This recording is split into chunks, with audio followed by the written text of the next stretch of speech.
SMU won the regular season championship in the American Conference as well as the American Conference tournament. The six-seeded Ponies will do battle with 11-seeded USC later today in Tulsa, Oklahoma.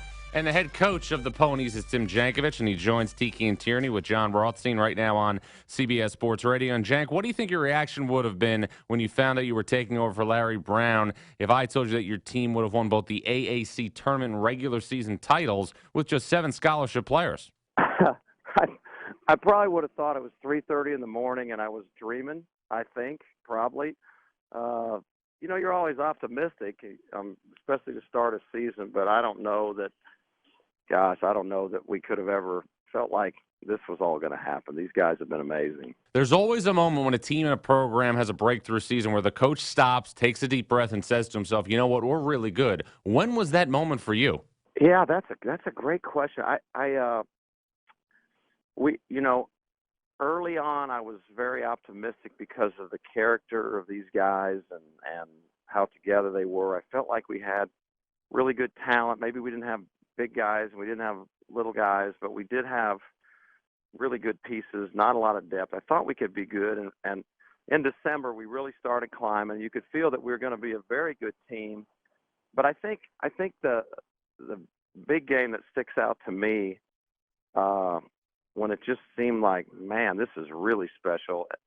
We were shorthanded. We only went to Central Florida with 6 scholarship players, and if you ever watch Central Florida, they hold people to like 34% field goal percentage, and we were going shorter handed than normal.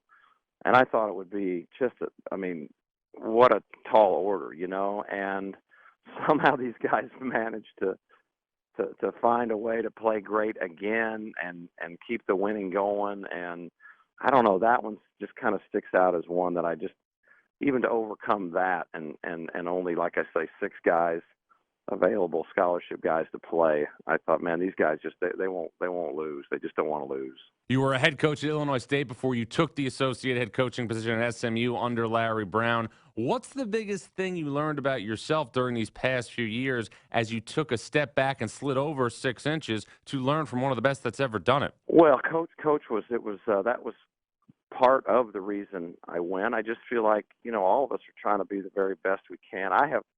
I would argue that I've had the best mentors and teachers of anyone that ever's been around college basketball. The people I've worked for are amazing, and I owe all of them, every single one of them, so much. But I thought, this whole weird out of the box opportunity they gave me, it just seemed like part of it for me was, gosh, and a chance to work for Coach Brown. I felt like it was kind of like putting the icing on the cake of the people that I had worked for, and that was a factor. And so, obviously I've been around done this game a long time, so it's not like every day you're like, oh my God, there's so much to learn. But Coach's perspective was great. Particularly, the biggest thing that I wanted to know was, what is his big thing? What is it that has kind of carried him? And I think the thing that I see the most out of Coach was he's more about shot selection than anyone I've ever been with, and so that was a new set of glasses to see the game through. And I really took from that. And the other thing that I watched that I think makes him have the kind of career he had was how every day, relentlessly meticulous he is every single day in trying to, be on top of every little thing. I was really impressed, particularly, a guy at his age with the energy to do that every day. It takes a lot of energy, and I was really impressed by that. Jon Rothstein here, sitting in for Tiki and Tierney on CBS Sports Radio, joined by SMU head coach Tim Jankovich. Ponies will do battle with USC later today in the East Region 6 versus 11 game in Tulsa, Oklahoma. Jank, you played USC earlier this season. What are the biggest differences you see on film with the Trojans now versus then? Well, I think if you play anyone in November and then you play them in March, it's almost like you've never played them before. We do know who their people are. We remember that. We remember how talented they were, but they're a lot better. Their coaches are very, very good. We're not even remotely the same team we were there. We're not even Gosh, our offense is completely different. Our defense, we're just two totally different teams. Us probably more than them. I mean, they're still doing many of the same things, but they're really good. I'm so impressed with them offensively, talent-wise. I think they're as difficult to prepare for defensively as anyone we've played all year. And lucky us, we get to do it all in one day. So that's not been good news. But I have a lot of respect for them. Now, USC came back and beat Providence earlier this week in the first four. What was it like learning your fate on Sunday and then not knowing your opponent until Wednesday night? Well, on one hand, you could definitely argue that it is a fair playing field. They had to prepare for us sort of in one day, like we're having to prepare for them. But for me, if I had my preference, I would always rather do it where we both have a good while, where we're really prepared. It makes me feel better, and I know they'd be preparing like crazy for us. But like I said, if I had my wish, I would rather have had a normal situation where you had that 3 or 4 days or whatever to really get inside of the other team. Now, in the second half against Providence on Wednesday, USC went really big and played Benny Boatwright at small forward, Nick Rakocevic at power forward, and obviously Chemezi Metu at center. Your team is the polar opposite. How unique will this chess match be later on as USC is traditional and can go big, and you guys can really only play one way? Yeah, that's true. No, they can go real big, or they can go pretty darn small. So they have that versatility, and they're very deep. So those would be some definite advantages that they have.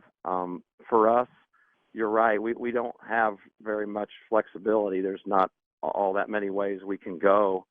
But at the same time, one of our pluses is we are pretty interchangeable. So we do present some problems that way, depending if you're big or if you're small. We can hopefully try to take advantage of some of those things. And I know they're thinking the same way, that when they go big, we can take advantage of these things, and when we go small, maybe we can take advantage of those. So it will be, you're right, there will be a little bit of a chess match, and again, I wish, more time would be good, so maybe we knew our pieces just a little bit better. Jon Rothstein sitting in for Tiki and Tierney here on CBS Sports Radio, joined by SMU head coach Tim Jankovich. Ponies and USC will do battle today in the East Region in Tulsa, Oklahoma. Now, the NCAA tournament is always about a forum where people can come out of the woodwork and become national stars. You have one of those players that maybe people from the periphery aren't that familiar about in Shemi Ojale. What's the best way to describe Shemi? Well, I guess I would first say, are they following college basketball? I mean, there's lots of. We've been on TV a lot. So, if they don't know about Shimmy, then I would call them not great followers. But let's say they haven't. I would say that what he is a very, very talented athlete and a very talented, skilled player, all wrapped up into one. And because of his strength, body, and athletic ability, alongside of all his skill, though, he's really a tough matchup. So you want to put big guys, you want to put small guys. So really what he is just a very, very difficult matchup. And, he's been exploiting that all year long. Now, Shemi and Shake Milton are the household names for people on your team that cover college basketball. But your seniors, Ben Moore and Sterling Brown, also have an interesting story. They were part of a team that got left out of the NCAA tournament in 2014 when they were deserving. They had a difficult loss to UCLA in the tournament the next year. And last year, they weren't eligible to play in the field. How much have you talked to them about savoring the experience over the past couple of days? No question.